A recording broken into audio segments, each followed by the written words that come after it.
cilat janë problemet më të zakonshme me të cilat përballen shqiptarët, po them kështu?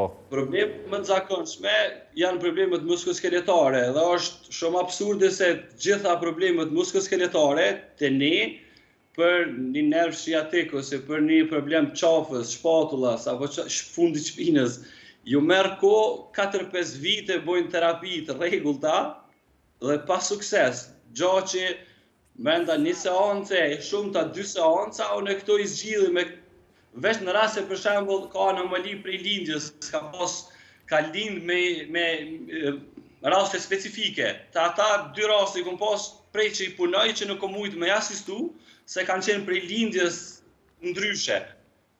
Po në rast kështu për shembull janë probleme shumë thjeshta. Valdren, do të ndërprej. Kur e përmendën nervin e sciatik, më kujtu që një shumë njerëz